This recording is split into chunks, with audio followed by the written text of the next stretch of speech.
بسم الله الرحمن الرحيم. الحمد لله والصلاة والسلام على رسول الله وعلى آله وصحبه أجمعين. أما بعد، السلام عليكم ورحمة الله وبركاته. مامۆستانی ئازیز و خۆشەویست، پێشەکی داواکارم لە خوای پەروەردگار ئیخلاس و سەوابمان پێ ببەخشێت، خوای پەروەردگار هەموو لایەکمان مۆفەق بکات و یارمەتیمان بدات ئەو ئیسلامە لە خۆمانە تەطبیق بکەین، پاشان بە خەڵکی بگەێنین. ئازیزان و خۆشەویستان، خۆم بە خۆشحاڵەزان بۆ جارێکی تر بچینە خزمەت فەرمودەکانی پێغەمبەری خۆشەویستمان صلی الله عليه وسلم لە پەرتووکی الأربعین النەوویە، ڕەحمەتی خوا لە دانەرەکەی ئەو پەرتووکە بێت. ئەمڕۆ دەچینە خزمەت فەرمودەی سیویەک. فەرمودەی سی باسی چی دەکرد؟ چی سەحابەیەک ئەیگەڕاوە بۆمان؟ ئەبی ثەعلەبەل خوشەنی. حەدیسەکە دەربارەی چی بوو؟ وتمان چوار شتەیەوە نیە؟ فەرزەکانی خوای پەروەردگار نابێ ئێمە لە ناویبەرین یان بیفەوتێنین، حدودەکانی خوای پەروەردگارە و هەروەها محەڕەماتە و هەروەها هەندێک شتیش کە سکوتە قسەی لەسەر نەکردووە. ڕەحمەتەن لەکم غەیرە نسیانین. ئەمڕۆ دەچینە خزمەت فەرمودەی سیویەک لە ئەبی العەباس سعد بن سهل الساعدي رضي الله عنه قال: جاء رجل إلى النبي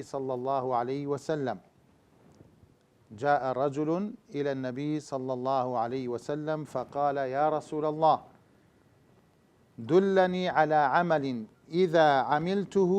أحبني الله وأحبني الناس. فقال: ازهد في الدنيا يحبك الله أو يحبك الله،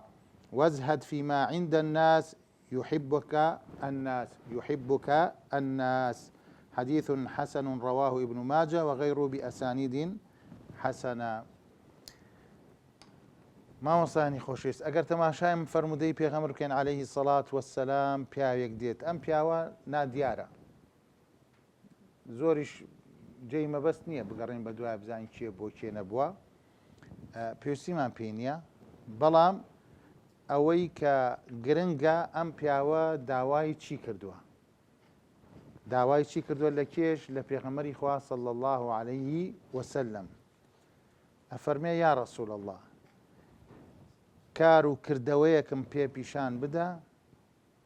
یعنی داوای دوو شتی کردووە کە ئەو کار و کردەوەیە ببێتە چی؟ ببێتە مایی یەک خۆشەویستی خوا و دووەمیش خۆشەویستی خەڵکی، بەدەستهێنانی خۆشەویستی خوا، دووەمشیان بەدەستهێنانی خۆشەویستی خەڵکی. ئەنی ئەمە ئایا بۆ خۆی مەطلەبە یا مەطلەب نییە؟ هەموو کەسێک حەز دەکات کەوا ببێتە خۆشەویستی کێ؟ خوای گەورە خۆشی بوێت و هەروەها لای خەڵکیش خۆشەویست بێت. داواکاریەکی ڕەوایە، داواکاریەکە هەموو کەس ئەبێ هەوڵی بۆ بدات چۆن خوای پەروەردگار خۆشی بوێت، چۆن بگاتە ئەو پلەیکەوە ئەو خۆشەویستیە بەدەست بێنێت و هەروەها خۆشەویستی خەڵکیش. بۆ ئینسان طبیعەتی چییە؟ طبیعەتی کۆمەڵایەتیە، یعنی تێکەڵاو دەبێت لەگەڵ خەڵکە. تۆ ئەگەر خۆشەویستی خەڵکیت بەدەست هێنا، هەر کارێکت بوێ ئاسان دەبێت. بۆ ئەوەی کە مەقامی بانگەواز و علم و زانستی هەیە، ئەو کەسە کە خۆشەویست بێ زیاتر قسەکەی وەردەگیرێت. وەکو کەسێک نییە کەوا مەحبوب نەبێ لای خەڵک، وەکو کابراش نەبێ ئەیانوت مەحبوب المەلاین، کێ بووە؟ کاکە ڕەش ئەیانوت مەحبوب المەلاین، یعنی خۆشەویستی ئەو ملیۆنەها کەسەیە. نە، بێ ئەم کارە بکە، با ئەم کارە بکەین، تەطبیقی کەین لە حیاتی خۆمانە، ئەوە تۆ خۆشەویستی ئەڵڵا سوبحانە وتەعالا بەدەست دێنی و خۆشەویستی خەڵکیش بەدەستێنی. ئەو کارە چییە؟ پێغەمبەر عەلەیهی سەڵات وەسەلام وەڵامی ئەو پیاوە دەداتەوە.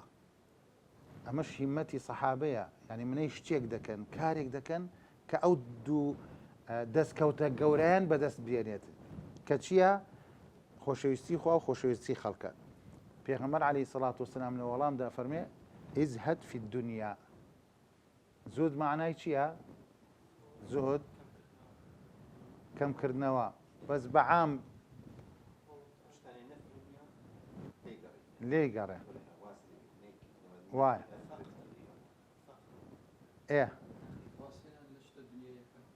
باش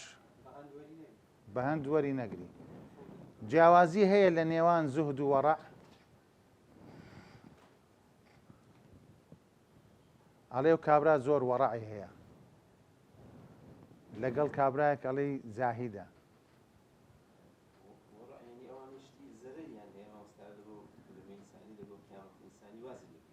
ئێستا تۆ وەڕع بکەی، ینی خۆت بپارێزی لە شتێک، ئەڵێ ئەمە وەڕعی هەیە.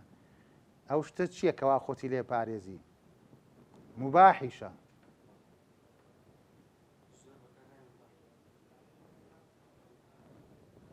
ئەم زوهدە ماوەسان کە پێغەمبەر عەلەیهی سەڵات وەسەلام دەفەرمێ ئیزهەد فی الدونیا، یعنی ئەم شتە پەیوەندی بە چیەوەیە؟ پەیوەندی بە دنیاوەیە. باشە، ئەگەر تۆ زاهید بی لە دنیا، ئەو کاتە ئەبیتە خۆشەویستی ئەڵڵا سوبحانە وتەعالا. سدینە سەر معنای زوهد. وەزهەد فیما عیندە الناس، یعنی تۆ بە دوای ئەو شتانە مەگەڕێ، یان چاوت لە دەستی بە معنا کوردەکەی چاوت لە دەستی خەڵکی نەبێت. ئەوەی لای خەڵک هەیە تۆ ئیتر وەکو بەتەماح بێت، بە هەر شێوازێک بێ بەدەستی بێنی نە. ئەگەر هاتو تۆ ئەو مەرحەلە گەشتە ئەو مەرحەلە، ئێمە گەشتین ئەو مەرحەلەیە، زوهدمان هەبوو و چاومان لە دەستی خەڵکی نەبوو، ئەو کاتە خەڵکەکە تۆی خۆش دەوێت. بزانین یەکەمی ئیزهەد فی الدونیا یحبک الله ئەو یحبک الله. ئەمە زوهد لە دنیا ئەوەیە کە تۆ وەک چۆن بڵێ بە هەردوو دەست نەیگری، یعنی نەبێتە جێی مەبەستت، غایەتت ئیتر هەموو شتێک و ئیشێکمان لە پێناو دنیا بێت. نە، بەڵکو ئەوەی کە سوودی هەیە بۆ ئاخیرەتمان، سوودی هەیە بۆ ئاخیرەتمان، ئەوانە بەکار بێنین، بەدەستی بێنین، خەریکی ئەو شتانە بین. مرتبەی زوهد بەرزترە لە مرتبەی چی؟ وەڕع. وەڕع وەڕع چییە؟ تەرک ما یەضر من ئومور الدنیا. هەر شتێک کەوا زەرەرت پێ ئەگەیەنێ، زەرەری هەیە، زیان بەخشە لە دنیا، وازی لێ بێنە، وازی لێ بێنە. زوهد تەرک ما لا ينفع في الآخرة. هەر شتێک کەوا سوودی نییە بۆ ئاخیرەتمان، وازی لێ بێنەوە زاهیدە ئەو کەسە. ئەو کەسەشی کەوا لە ینی وەڕعی هەیە، هەر شتێک کەوا زەرەری تایە وازی لێ بێنێت، وازی لێ بێنێت، ئەوە پێوترێ وەڕع، پێوترێ وەڕع. وترك ما لا ينفع أعلى من ترك ما يضر. وترك ما لا ينفع يعني واز لەو شتانە بێنی کەوا هیچ سوودێکی نییە، گەورەترە و بەرزترە لەوەی کەوا وازی لێ بێنی لەو شتەی کەوا زەرەری هەیە. ئەمە مانای چییە؟ زوهد و مانای وەڕعە. وقوله يحبك الله، يحبك الله، ئەمە جوابی چییە؟ جوابی زوهدەکەیە. دنیا چییە مامۆستایان؟ پێناسی دنیا ئیزهەد فی الدونیا. دنیا چییە؟ هەر پێناسەیەکی کورتی دنیا نزیکە لە ناوچوون، لە دنووە هاتووە، لە قوربەوە هاتووە. ئەوەیەکێکە لە ماناکانی، ینی نزیکە لە چییە؟ لە کاتی مەسەلەی زەمەن و لە کاتەوە، یان هەروەها نزیکە لە چییە؟ لە مرتبەی بەرزەوە. أو دوجهية، دنيا في الزمن ودنيا في المرتبة. فهي دنيا في الزمن لأنها قبل الآخرة، لە نزیکە لە کاتەوە بۆ لە پێش ئاخرەتە ئەم دنیاە وانە ئەم دنیایەک نزیکە ئینسان کە مرد تەواو ئاخرەتی هەستە ئەچێتە دنیایەکی ترەوە یعنی زۆر نزیکە نازانی کەی تەواو دەبێت زۆر نزیکە ودنيا في المرتبة لأنها دون الآخرة يعني لتشاو آخرتها هر هیچ نییە دنیا يعني نزمة لتشاو آخرتها نزمة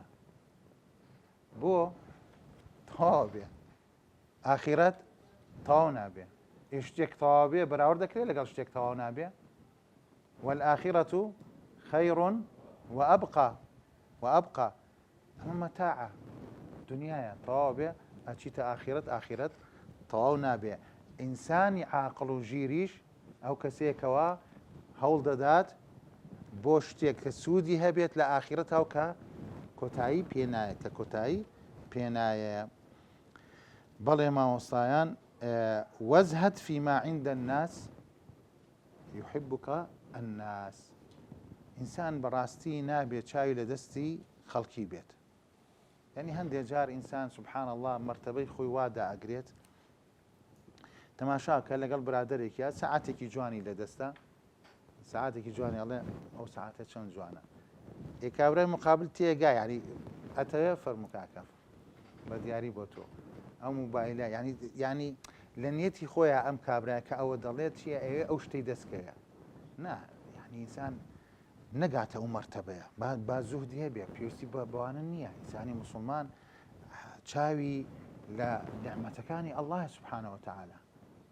جا ئینسان بۆیە پێغەمبەر عەلەیهی سەڵات وسەلام لە وەڵامی کابرایدایەوە ئەگەر هاتو تو ئەمەت کرد دەبێتە مای چی بەدەستێنانی خۆشەویستی خەڵکی ئەوەش بۆ خۆی مەطلەبێکە وەکو باسمان کرد لە فەوائیدی ئەم حەدیسە هیمەتبەرزی سەحابەکان داوای شتێک دەکەن پێغەمبەر عەلەیهی سەڵات وسەلام ڕێنمویان بکات ئەو کارە ئەو کردارە بکەن ببێتە مای چی بەدەستێنانی خۆشەویستی ئەڵڵاه سبحانه وتعالى و هەروەها خۆشەویستی پێغەمبەر صلی الله عليه وسلم ئایا سەحابەکان لێرە پرسیارێک ئایا سەحابەکان بەس بۆ ئەوەیەکەوە ئەو معلوماتە بزانن و تەواو ئیشی پێ نەکەن نەخێر بە پێچەوانەوە ئەوان داوای شتێکەکەن کە زانیان چییە وەک چۆن بڵێ ئەبێتە حوجە بەسەریانەوە ئیتر ئەبێ کاری پێ بکەن نەکو وەکو ئێستا کابرات کە شتێکی بۆ ڕوون دەکەیتەوە لەگەڵ بەرژەوەندی خۆی ناگونجێت بە دوای مامۆستایەکی زۆر شل دەگەڕێ هەتا فەتوایەکی بۆ بدا و خۆی قوتارکە لەوەی کەوا لەسەری واجبە بۆ نمونە یان زەکاتێکە یان ئیشێکە یان شتێکە خۆی ڕزگار دەکات لە بەرۆی مامۆستا فڵان فەتوایەکی سەهلی بۆ داوە نا ئینسان بەڕاستی کاتێک حکمێک دەزانێ بەیانی حکمێکی بۆ دەکرێت پابند بێت بڵێ سەمیعنا وەئەطەعنا دووەم ئیثباتی چییە محەبەتی خوای پەروەردگار کە لایق بێ بەخوا ینی هەر کاتێک ئینسان ئەوەی کرد خوای گەورە ئەو کەسەی خۆش دەوێت ئەوەش بەڵگەیە لەسەر ئەوەی کە ئەڵڵاه سبحانه وتعالى محەبەتی هەیە بەڵام محەبەتێکی حەقیقیە بەڵام چۆنە ئێمە ناچینە ناو تەفاسیلەکەیەوە ناچینە ناو تەفاسیلەکەەوە شێخ زۆریش لە سەری ڕۆشتووە خاڵێکی تر مرۆڤ زۆر ئاساییە داوای چی بکە خەڵک خۆشی بێ بەڵام ئەو کارە بکە کە ببێتە مای ئەوەی کە خۆشەویستی خەڵک بەدەست بێنێ لێرە مەسئلەیەک دێتە پێشەوە دەتوانین داوا بکەین کەوا کافرێک ئێمەی خۆش بووە ئاساییە کافر ئێمەی خۆش بێ وەکو کافرێک بۆ نمونە موسڵمانێکی خۆشەوێ ئاسایی نییە چی دەڵێن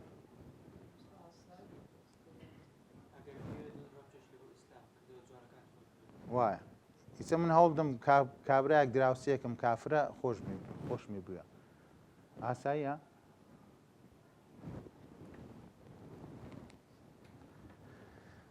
وتمان هیچ حەرەجێک نییە کەوا ئینسان داوا بکە خەڵک خۆشی بووە ئەو خەڵکە ناسەکە مسلمان بێ یان کافریش بێت باشە ئەوەی مەحظوور بێت پێچەوانەکەیەتی ئەو ئاسایە توی خۆش بووە بەڵام تۆ ئاسایینی ئەوت خۆش بووە دەبێت شتیوە دەبێت الله سبحانه وتعالى چیە فەرمێت لە سوورەتی ممتحنە آياتي هشت لا ينهاكم الله عن الذين لم يقاتلوكم في الدين ولم يخرجوكم من دياركم أن تبروهم وتقسطوا إليهم يعني أو ئاساییە بگاتە ئەو مرحلە بەڵام ئاسایی نییە کە تۆ بۆ نمونە کابراایەکی ئیتر کافر بێ هەر سفتێکی هەبێ هەیان ئێستا ئەوە لە ناو گەنجەکانمان باوە کەوا یاریزانەکانی کە کافرە فڕی بە نە ئیسلامەوەیان حتا بە هیچ دیانەتێکەوە نییە سەرکی خۆشیان دەوێت خۆشەویستەکە شەڕەوە نییە ئینسان معجەبە سەرسام دەبی یاریکی جوانەکە ئاسایی یاریکی جوان دەکات ئاسایی یاری بەس تو بگاتە مەرحەلەی وەلا و بەڕا ئەوەی فڵان یاریزانی خۆش نەوێ من تەبەڕای لەکەم ئەوە کەی جایزە کەی جایزە تۆ لەبەر کابراایەکی کافر با یاریزانێکی باشیش بێ تۆ بڵێ وەڵام تەبەڕاکەم لە برا موسڵمانەکەم لەبەرەوەی فڵان یاریزانی خۆش ناوێ باشە مامۆستایان خاڵێکی تر هەتاوە حەدیثێکێنێتەوە پێغەمبەر عەلەیهی سەڵات وسەلام لەسەر ئەو بابەتە ئەڵێ إذا أقبل على بلد قال اللهم حببنا إلى أهلها وحبب صالحي أهلها إلينا زانا ئیتر وا بکە کەوا ئەو خەڵکە ئێمەی خۆش بوێت ئێمەی خۆش بوێت لێرە حببنا إلى أهلها يعني ئێمەش وا لێ بکە کەوا ئەو خەڵکەی ئێمەی خۆش بووە باسی فەضیلەتی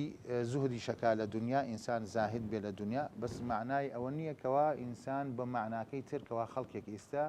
لە زوهد تێگەشتووە واتە واز دەهێنان لە دنیا هەموو شتێک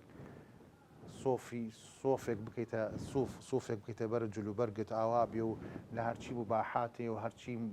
ئەوانەی کە مستەحەب بە و چییە و چی واز لەو شتانە هەموو بێنین بە ناوی زوهدەوە بە ناوی زوهدەوە نە ئەن یەترکە ما لا ينفع في الآخرة هەر شتێکەوە سوودی نییە بۆ ئاخرەتمان وازی لێدێنین وازی لێدێنین ئەوە تۆ زاهدی يعني بۆیە هەتا لێرە شێخ دەفەرمێت وليس الزهد أنه لا يلبس الثياب الطيب أو الجميلة يعني معناه ونية كتو زاهد بيتر جلك برتو بيز بيه ولا يركب السيارات الفخمة يعني عندي جار إنسان خواي قورة بيداوك سواري سهريكي جوان وريكو بيكو أوانش بيخو تشيتيا يعني ولا أنه يتقشف ويأكل الخبز بلا إدام حتى ببي مرقو يعني شوربا أو شتانا بس بلا مناني رق دخوم لا أم شتانا أو معناه زهد نية معناه زهد نية إنسان بجواني يعني تيبقين لزهد وهانداني شب وأوي كإنسان زاهد بيت ليرة مسألة يك ودشينا سر فرمودي كتير خدمة فرمودي كتير على ئەگەر تۆ زانیت براکەت برادەرەکەت داوای لێ بکەی پێی خۆشە یعنی شتێکی هەیە داوای لێ بکەی زانین پێی خۆشە داوای لێ بکەی بۆی بداتێ ئایا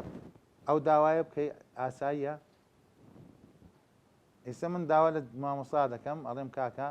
وەڵا کتابێکی نایاب تەیە ئەزانم پێت خۆش ئەو داوایەت لێ بکەم پێت خۆشە ئایا من ئەو داوایە بکەم یان هەر نەیکەم باشترە پێت خۆشە مادام پێت خۆشە داوات لێ دەکەم بەس بزان پێت ناخۆشە خۆی سەر مشکلەکە ئەوەیە خەڵک ینی پێی ناخۆشە خەڵکێکەیە ماشاءالله ئیلحاح زۆر دەکات هەر داواکە هەندێک جاریش چیە مۆبایلەکەی هەر قفڵەکە ئیتر تەواوە بۆی تر ئەو ڕقەمەیان حەزڕەکە ئیتر ئەوەنە داوا دەکات نابێت ئەوە بەڕاستی لە زۆر دوورە لە زوهدەوە نا تۆ ینی بەتەمای ئەوە مەبەر هەرچی لە دەستی خەڵکای خۆی گەورە فەزلی کردووە لەگەڵ براکەت لەگەڵ کەسەکەت لەگەڵ خۆشەویستەکەت چاوت لە دەستی نەبێت چاوت لە دەست نەبێت ئەمەش کێ زیاتر مامۆستا ئەو خاڵە زۆر گرنگە بۆ کێ زۆر گرنگە ئەم زوهدا بۆ داعی و بانخوازان چاویان لە دەستی دەسەڵات نەبێ چاویان لە دەستی هەتا هەندێک خێرخوازکەوە ئیستیغلالی بکەن نەبێ سەرشۆڕ نەبێ نە عزەتی نەفسیان هەبێت الله سبحانه وتعالى خۆی تەکەفولەکە بە ڕزقی ئەوانە دەیان ژێنێت چونکە ئەگەر عالم و بانخواز و فێرخواز کەوتنە ناو ئەو مەسەلەوە ئیتر وردە ڕای دەکێشێ کابرا کە چەڵەی پێ پیشاندا دەفتەرێ دوو دەفتەر خوا پەنابدا ئەگەر دامەزراو نەبێ ئیتر دینەکەشی لە دەست دەدا و داوەکەشی لە دەست دەدا و قسەی حەقشی لە دەست دەدات بۆیە زۆر مهمە کە بەو شێوازە بوو زاهید بوو گوێی بەو شتانە نەدا ئەو کاتە خەڵکی خۆشیان دەوێت ئێستا زۆر هەیە الحەمدولله سوپاس بخوا ئەوە دیارە یەکێکە لەوانەی ئەو حەدیثە کە ئەو پیاوە نەحسەبوو کەذالک کە زوهدی هەیە گوێی لە خەڵکی نییە سەرکی مەحبوبە خۆشەویستە ئەو بانخوازە ئەو عالمە ئەو زانایە دەچینە خزمەت حەدیثی 32 مامۆستایان عن أبي سعد بن مالك بن سنان الخدري رضي الله عنه أن رسول الله صلى الله عليه وسلم قال لا ضرر ولا ضرار حديث حسن رواه ابن ماجه والدارقطني وغيرهما مسندا ورواه مالك في الموطأ مرسلا عن عمرو بن يحيى عن أبيه عن النبي صلى الله عليه وسلم فأسقط أبا سعيد وله طرق يقوي بعضها بعضا رافي أم حديثا ما مستان لا ضرر الضرر معروف يعني زيان جاندن معروفة ديارة ضرريش حرب كردي خو ما بلين ضادك بكن ضرريش وانيا لا شيء أبيا يان لا بدن أبيا يان لا بارا أبيا ويان هندي جاريش لا شيء أبيا لما علو من دالو أو شتانش دبيت وهندي جاريش لا بلين حيوانات شاد بيت هاي سيركي مرومالات هي نوش زرر دكات لا ضرر ولا ضرار ضرار شيا ولا مضارة والفرق بين الضرر والضرار بزانين شيا جوازي لنيوان ضرر وزيا ضرار ضرر يحصل بدون قصد يعني هندي جار كالزرر دقات كابراي مقابل ما بس ينبو زرر في بقات وانيا يعني خوي كابراي سمنا الروم ددم لساريخ ومن بس منبو لي بدم لساريك ما بس منبو بلام ضرار شيا لقل يا شيا قصديا يعني ما بس يتي بان قصد او اشتدكات سيركي كابرا دجاتيكي لقل ممكن پیاو لەگەڵ خێزانەکەی بێ کێشەیەکیانە بێ کێشەکەشیان ئیتر وردە گەورە بوو بێتەوە یان ئەم زەرەر لەو دەدا بە مەبەست یان ئەو زەرەر لەو دەدا بە مەبەست ینی ئەمە فەرقەکەیە نە بەس هەیە کابرا وەڵاهی کابراڵێ لە خەویشان نەیبینیوە زەرەر بگەێنێ بە فڵان کەس بە دراوسەکەی بەو سارەی کە ئەوە هەیە یان بە منداڵێک بە شتێک قەدەرن ئیتر قەدەری خوای گەورەیە تووشی ئەو زەرەرە دەبێت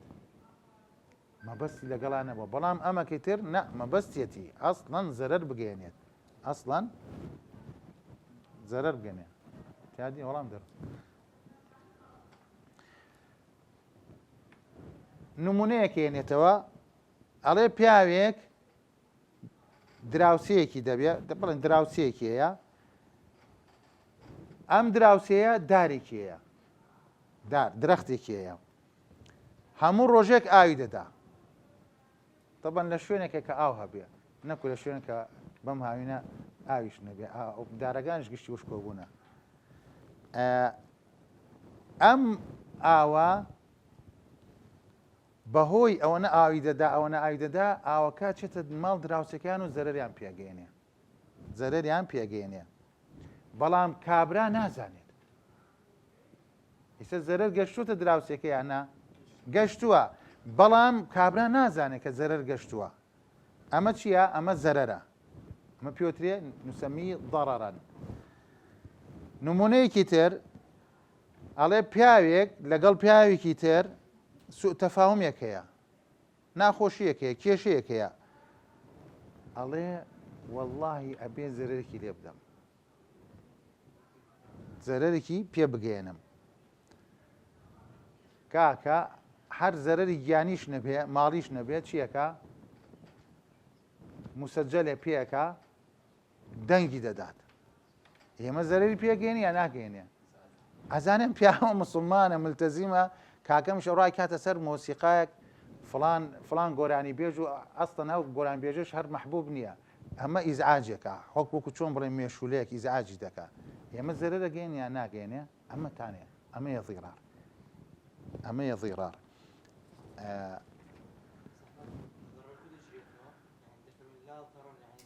لا ئێستا تۆ کە نابێت تۆ کە زانیت ئیترە بێت چییە؟ بۆستی. من دام لە دەرگاکە توتم مامۆسا ئەو ئاوەی تۆ زەرەر بە منەگەێنێ گیانەکەم گەر زەحمەت نەبێ چارەسەرێ بدۆزە تا یاضەڕە نابێت تو نیەتەوە تەبێکە ئەوە بکەی. ینی بەردەوام بی ئەچێتە بابەکەی چیەوە؟ ئەبێتە بابەکەی ترەوە کەوا تۆ دیارە مەبەستەیە مەبەستەیە. ئینسان لەو لە بینی ئەو دووشتا ئەبێ ئاگادار بێ. اینجا بۆیە لێراڵێ ئەم فەرمودەیە ئەسڵ و بنچینەیەکی زۆر گەورەیە لە زۆر مەسائلە، بە تایبەت لە چی؟ بە تایبەت لە مامەڵەکردن، لە معاملات، لە مەسلەی کڕین و فرۆشتن، لە مەسلەی ڕەهن و ئەوانەی کە بڵێن یعنی سە تۆ ڕەهن یەک شتێک دەدەمە لای تۆ ئیتر خۆ نابێت تۆ ینی بە مەبەست بڕۆی ئەو شتە تێک بدەی باشە؟ ینی ئەمانەتێکم داوەتە لای تۆ تر هەر شتێک بێت نابێت تۆ ئەو ئەمانەتە دەستکاری بکەی بەکاری بێنی زەرەری پێ بگەێنی. لە کڕین و فرۆشتنیشە ئەوە زۆر ڕوو دەدات، ئینسان ئەبێ بەڕاستی ئاگدار بێت. سیوسێ مامۆستایان عن ابن عباس رضي الله عنهما أن رسول الله صلى الله عليه وسلم قال لو يعطى الناس بدعواهم لادعى رجال أموال قوم ودماءهم ولكن البينة على المدعي واليمين على من أنكر. حديث حسن رواه البيهقي وغيره هكذا وبعضه في الصحيحين. شرحكي چیە؟ لو يعطى معطي کێیە؟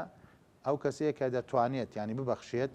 وەکو چی ئەم حەدیثە تایبەتە زیاتر لە بابی چی؟ قەزاوەت ینی ئەوەیە کە وەکو ینی بتوانێت ببەخشێت بڵێن ئەمرێک دەرکا شتێک دەرکا وەکو قازی لێرە دادوەر و ئەو کەسەشی کەوا نێوانی خەڵکی چاک دەکات کە دەتوانێت حکمێک بدات بڕیارێک دەرکات. وقوله بدعواهم لو يعطى الناس بدعواهم لێرە ئەگەر هاتو یان ئیثبات بێ یان نەفیش بێ، ئەوەی کەوا بانگەشەی بۆ دەکایان داوای دەکات. ئیثبات وەکو چۆن بڵێ ئەنا ئەطلب فلانا ئەلف ریال یا ئەلف دینار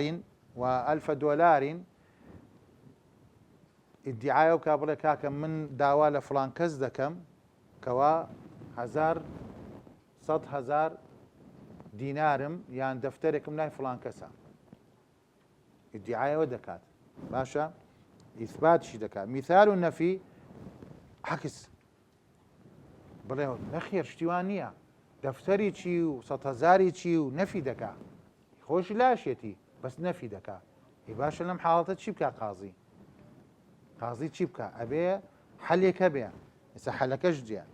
اینجا هەندێک خەڵکەیە لەدعا هذا جواب چییە؟ ئەمە جواب وەڵامی چییە؟ لو يعطى الناس بدعواهم لادعى رجال ئەم ریجالانە ئەوانەیە کە لەخوا ناترسن، ئەوانەیە لەخوا ناترسن، چونکە هەر کەسێک لەخوا ترسە تەقوای هەبوو ئەوە ئیدعای شتێک ناکا کەوا مڵکی ئەو نییە. چە ئەمڕۆ لە مەحکەمەکان مامۆسایان ئەو شتانە زۆرە، کابرا ئیدعای شتێک دەکات کە هین خۆیەتی هین خۆی نییە، یان کابرا 100% لەسەرێتی پارەی لەسرە حەقی خەڵکی لەسرە چیەکە؟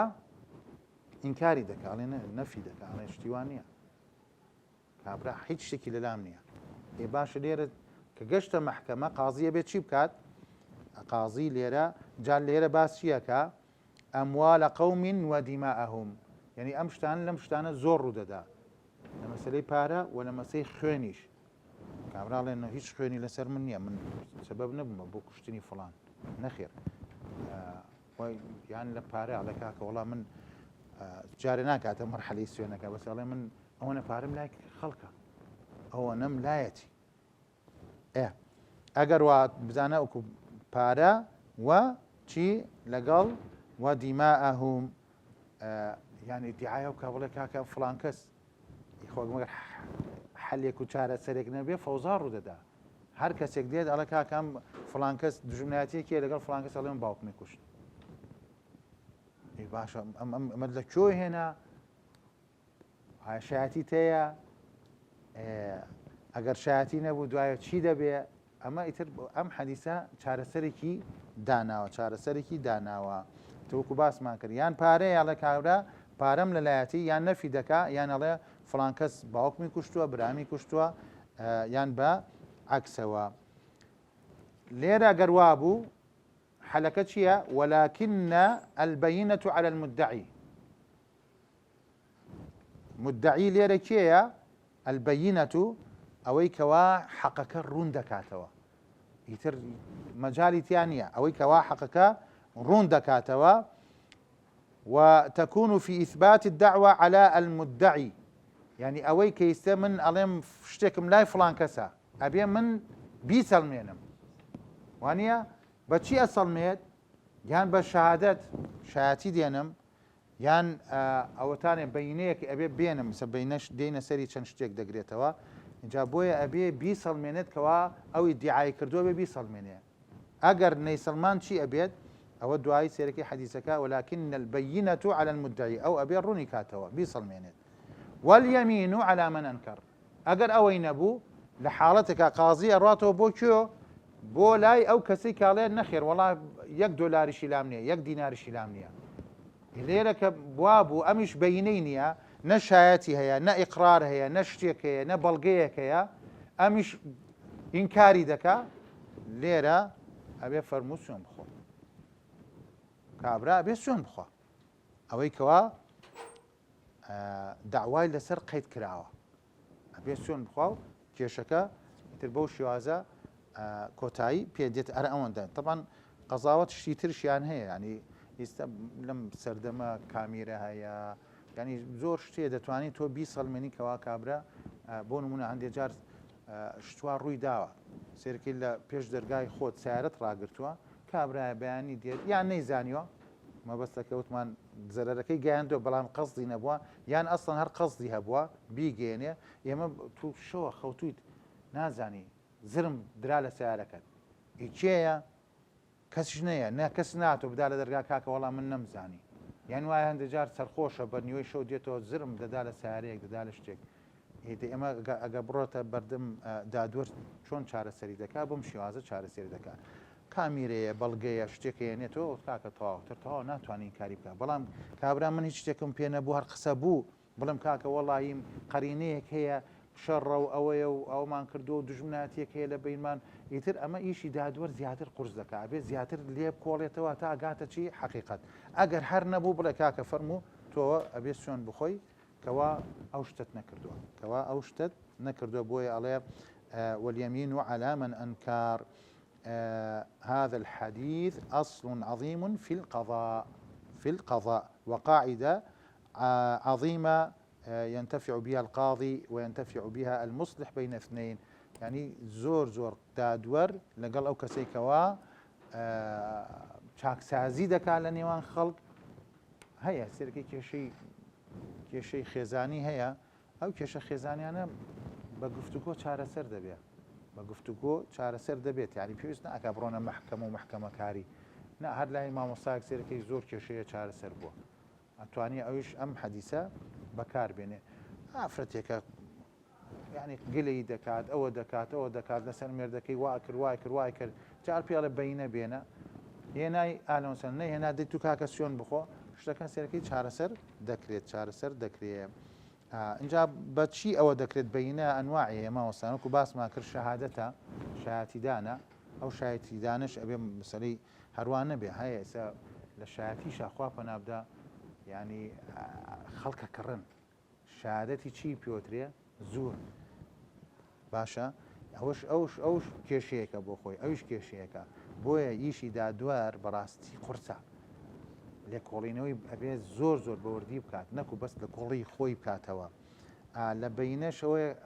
ظاهر الحال ینی کابرا ئیدعایەوە دەکاڵێ کاکە ساڵێکە نەفەقەی منی نەداوە من دراوسیم ئەبینم ئەم پیاوە قوربەسەرە هەموو ڕۆژێک علاگەیەک دەگرێتە دەسەوە دەیباتەوە ماڵ لەم ماڵش بەس ئەو ئافرەتە هەیە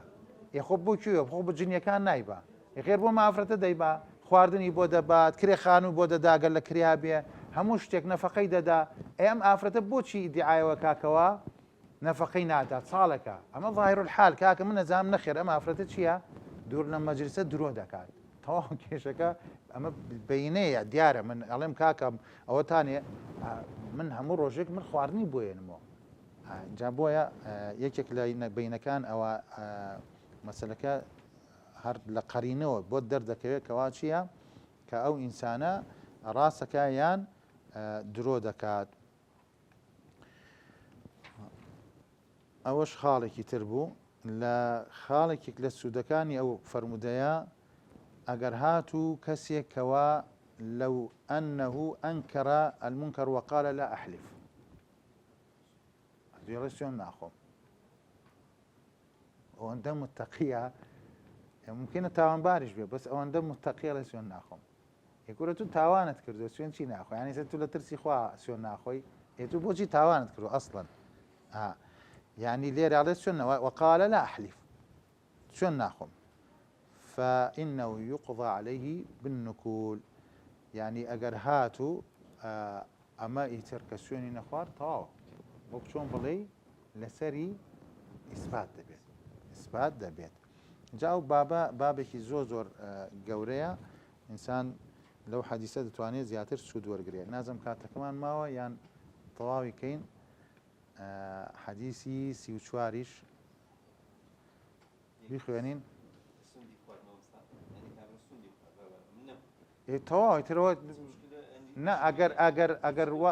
ئەگەر ئیسا بۆ نمونە شتەکەی لەسەر بێت لەسەرێتی تاوانبارش بەڵام سوێن دەخوا بە درۆ سوێن دەخوا ئەوە هەیە یان نییە هەیە تەواو سوێن تەواو بە هەردوو حاڵەتەکەیش خۆی تاوانبار دەبێت کە سوێنی خوارد بە درۆی تر چاڕی سزای ئەڵڵا بکات سوبحانەهو وتەعالا لە دونیا یان لە ئاخرەت ئەگەر لەسەریشی نەبوو تەواو کاکار سوێن دەخوا تەواو قازی ئەتراف بە سوێندەکەی دەکات هیچی لەسەری نییە بەس قازی ئەڵێ سوێن بخۆ ئیلا آخر یعنی حەلەکە وایە بەڵێ وای حديثي سيوتشوار ما مصيان عن أبي سعيد الخدري رضي الله عنه قال سمعت رسول الله صلى الله عليه وسلم من رأى منكم منكرا فليغيره بيده فإن لم يستطع فبلسانه فإن لم يستطع فبقلبه وذلك أضعف الإيمان رواه مسلم أما حديثك زوزور براستي قوريا زوزور قوريا خاصة بو أو كساني كأمر بمعروف ونهي لمنكر دكن لە بابی بڵێن جانبی دووەمی بەشی دووەمی نەهی لە منکەرەکە لێرە ئەبوو سعید ڕزا و ڕەحمەتی خوای لێ بێگەڕێتەوە ئەڵێ گوێم لە پێغەمبەر بوو بیستم لە پێغەمبەر صلی الله عليه وسلم يقول من رأى منكم باشە ئەگەر لێرە من رأى منكم واتە بینی ئەگەر خەبەریان بۆ هێنا وتیان کاکە لە فلان بازار لە فلان شوێن منکەرێکی ئاوایە ئەم خۆی نەیبینیوە شتیوا دەبێ ئێستا گەر نیظامی ئیسلامی بێ دەوڵەتی ئیسلامیە بێت چیمانەیە حیسبەمانەیە وزارەتێک دەتوانین ناوبنی وزارەتی حیسبە ئەوانەی کە ئەمر بە معروف و نەهی لە منکەر دەکەن لەبەرەوە شەعیرەیەکی زۆر گەورەیە هەندێک عولەما دەڵێن چییە ڕوکنی شەشەمە يعني ئەوەندە گەورەیە ئەمر بە معروف و نەهی لە منکەر يعني لە هەندێک وڵات حیسبەش هەبوو هەر لە زمانی پێغەمبەریش عەلەیهی سەڵات وسەلام لە زمانی عومەرە ئەوانە خۆیان هەر ئەمر بە معروف و نەهی لە منکەریان دەکرد بەڵام وەکو شوێنێک متەخەسیس بێت تۆ چۆن ئەم هەموو وزارەت و ئەم شتانە هەیە ئەمە ڕێگەوبانە مەنازان پلان دانانە فلانە لە دەوڵەتی ئیسلامیش کاکە ئەبێ حیسبە هەبێت حیسبە بێ وەکو دەوری زیاتر کێ بینێتەوە دەوری پۆلیس دەبینێت دەوری پۆلیس دەبینێت تایبەتە بەو مەسائلانەوە تایبەتە بەو مەسائلانە لە وڵاتە هەبووە ینی لە هەندێک وڵاتە لەم سەردەمەش هەبووە بەڵامی تر دوای وڵاتەکە بەرەو انفتاح ڕۆشتووە ئەو دەورە نەماوە ئەو حیسبەیە نەماوە ئەو حیسبە لەوە ینی ئەوەیە کە احتیسابی ئەجر بکاو کە ئەمر بە معروف و نەهی لە منکەر دەکا باشە ئەگەر هات و تەلەفۆن کرا وتیان لە فڵان ماڵ کاری خراپە دەکرێت ئایا ئەتیبار بەو قسەیە دەکرێت من ڕائا منکم منکەرەن هێجە کابراڵێ کاکە تو نەتبینیەوە بۆچی دێتت سەر من بەس فلان بینیوێت ێزانێ ئەم ماڵە شوێنێکی خراپە 100 بۆتە مۆڵگەی چی لەش فرۆشی بۆ نمونە لێرە کابرا ئەوە کە تەلەفۆنی کرۆ عادلە مسلمانە دەزانێت بە بەینە ممکنە کامیرەیشی دا نابێ ئەو کاتە کابرای تر دەیبینێت ئەڵێ کاکە من ئەوە بەڵگەشم هەیە کە بینیومە ماڵەکەی تۆ وایە یان ئەو کابرای کە تەلەفۆنی بۆ ئێمە کردووە عادلە مسلمانە ملتەزیمە وەڵا ئەو شێوازە دێت ئیتر دوای دەسەکات بەچی بە تەحقیقکردن جا بۆیە من ڕائا منکم منکەرەن ئەوە بە عینی چی مجەڕەدە ئەوە تەواوە ئەگەر هات و بەو شێوازە بینی دەست بە چیەکە بە گۆڕینی منکەرەکە دەکات ئەگەر هات و ئەوە بوو بزان قۆناغەکانی چۆنە فەلیوغەیڕه بیگۆڕێت بەچی بەدەستی هەندێک زانایان دەڵێن ئەمە چییە زیاتر سوڵتە دەگرێتەوە بەدەست ئەنی قووەت ئەمە بۆ عامی کۆمەڵگە بەڵێ بەس ئینسان لە ماڵی خۆیان سوڵتەی هەیە نیە دەتوانێت بەدەست بیگۆڕیانە دەتوانێت یعنی بۆ نمونە لە شاشەی تەلەڤیزیۆنەکە شتێکی خراپە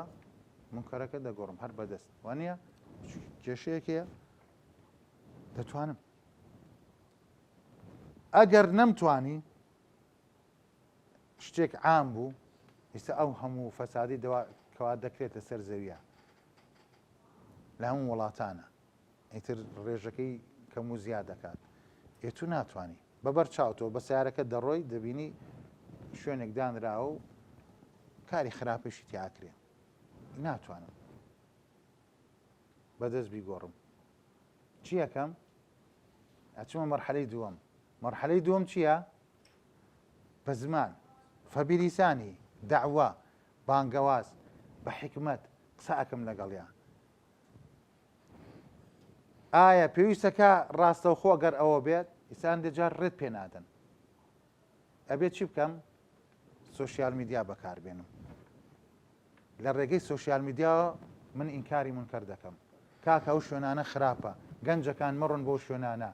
لەخوا بترسن خەڵکەکەن مەڕۆن بۆ شوێنانە ئەو شتە خراپە ئەو شتە خراپە ئەمە چییە ئەمیش ئینکاری منکەرە باشە فەئین لەم یەستەطیع ئەوەشی هەر نەتوانی یعنی ئەم قۆناغە نە بەدەست نە بە زمان ئیتر ناچارە ئەضعەف الئیمانە چییە بە دڵی یعنی واتە مامۆسایان بە هیچ شێوازێک نابێ ئێمە ئینکاری منکەر نەکەین ئەگەر چی بە دڵیش بێت ئەبێ هەر بکرێت بە دڵ پێم ناخۆشە ئەم بارودۆخە ئاوهایە بە دڵ پێم ناخۆشە کەوا تەطبیقی شەریعەت ناکرێت بە دڵ پێم ناخۆشە کەوا ئەم هەموو فەساد و بێئەخلاقی دوور لەم مەجلیسە و دوور لە بیسەران و بینەران لەسەر ئەم زەویە ئاکرێت یعنی هەر ڕەحمی خوایە زەویەکە هەمووی تێک نادات هەمووی نقمی ئەو زەویە ناکات ئەو خەڵکە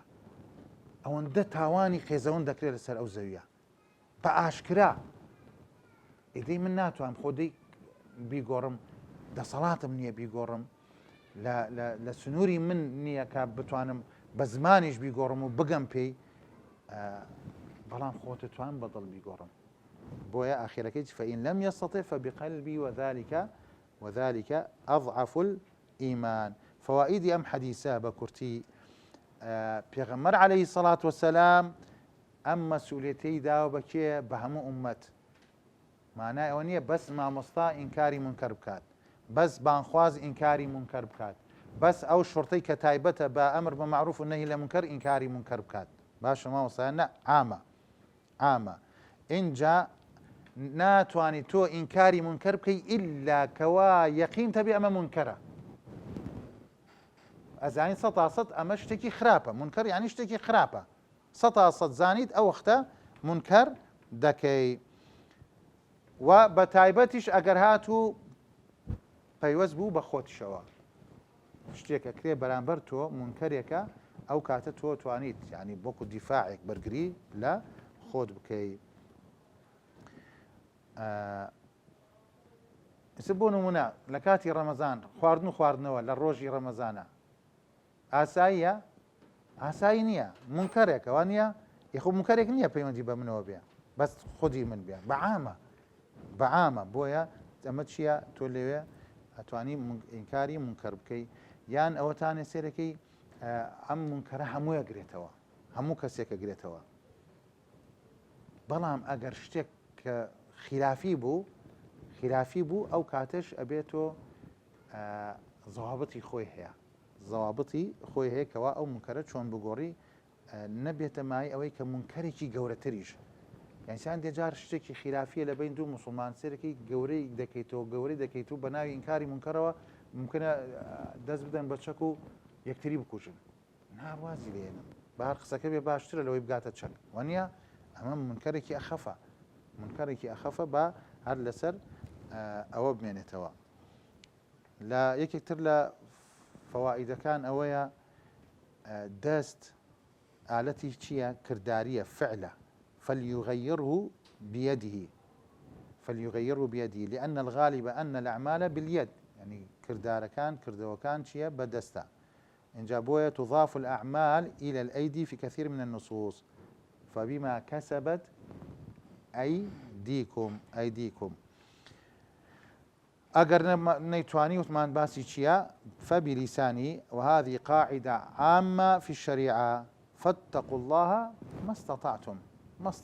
إنسان زۆر لە خۆی نەکا، ما نهيتكم عنه فاجتنبوه وما أمرتكم به فأتوا منه ما استطعتم. ئەگەر یەکێک بڵێت ئەمەش هەیە لەبەرەوەی برادەرەکانی خەریکی منکەرن گەعدەیەکیان داناوەخوا پەنامامدا ئەوش دانیشتۆ لەگەڵیانە ئەڵێ وەڵام من لە دڵەوە ئینکاری ئەوە دەکەم بەس لەگەڵیانە دانیشم دەبێشتیوە نابێت وانە نابێت. جا بۆیە ئەڵێ هەل يكفي في إنكار القلب أن يجلس الإنسان إلى أهل المنكر، دانشێ لەگەڵ ئەهلی منکەرە ئەنا كاره بقلبي. مەجلیسەکە شرکیاتی تایە، هاوارکردنە بە غەیری خوا 100% ئەزانێ ئەمە شرکیاتە، وەڵا بڵێ من لەو مەجلیسە دانشم بەس چیە دڵم ئەوە دەکات، نابێ ئینسان هەر نزیکشی نەکەوێتەوە. هەندێک جار ڕوو دەدات ئینسان خاستن لەوانەی کە کاری بڵێن حزبایەتی دەکەن، کاری ڕێکخراوەتی دەکەن، داوت دەکرێت یعنی بۆ نمونە حزبێکی ملحیدە، باسی حزبێک ناکەین کەوا شوبهەی لەسەر بێ، حزبێک ملحیدە 100% ملحیدە، بانگەشت بۆ دەکات، داوەتت بۆ دەنێرێ ئەڵێ یادی دامەزراندنی حزبەکەمە، لێرە تو چیەکەی؟ بڵێ وەڵا ئەمە کاری حزبایەتیە بێ بڕۆم.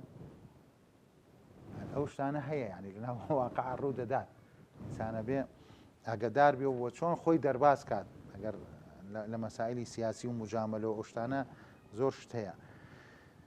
قەلبیش ئەوەیە ئەنە للقەلبی عەمەلەن، واتە قەلبیش چییە؟ دڵیش کردەوەی هەیە. لەوانە چێ فەئین لەم یەستەطیع فەبقەلبیه، یعنی کردەوەی قەلب لێرە چیەکە؟ ئینکاری ئەو منکەرە دەکات. یەکێتر ئەوەیە أن الإيمان عمل ونية، لأن النبي صلى الله عليه وسلم جعل هذه المراتب من الإيمان، والتغيير باليد عمل، قراني منكرك شيا عملا، وباللسان أو يشهر عملا، وبالقلب شيا نية، وهو كذلك، فالإيمان يشمل جميع الأعمال وليس خاصا بالعقيدة فقط، لقول النبي صلى الله عليه وسلم: الإيمان بضع وسبعون شعبة، أو قال: وستون شعبة، أعلاها قول لا إله إلا الله، وأدناها شيا إماطة الأذى عن الطريق. أو قول لا إله إلا الله لسانه، بل لسان لا إله إلا الله، إماطة الأذى عن الطريق شيا إيشا وأنيا كردويا، يعني هو شهر لإيمانه، هم قولة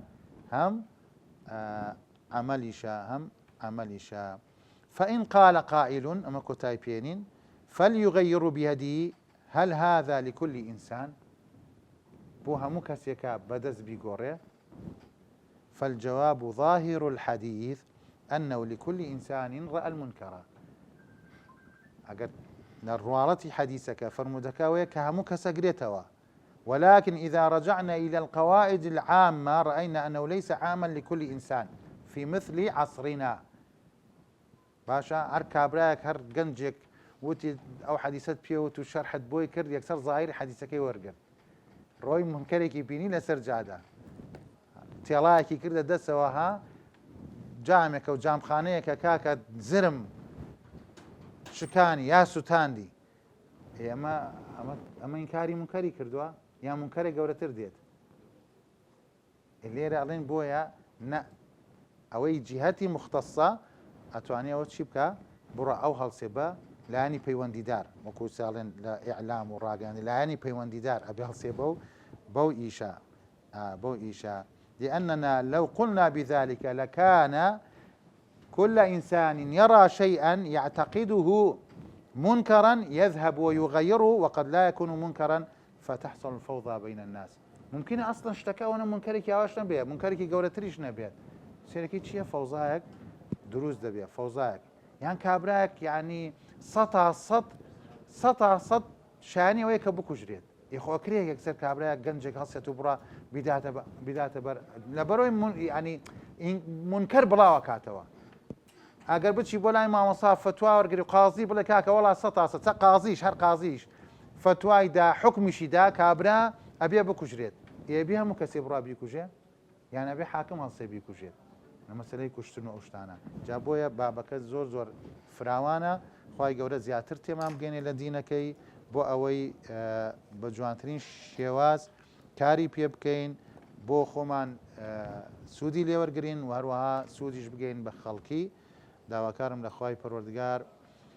فهمی نصوصمان پێ ببەخشێ ئیخلاص و صوابمان پێ ببەخشێ وصلى الله وسلم على نبينا محمد وعلى آله وصحبه أجمعين والسلام عليكم ورحمة الله وبركاته.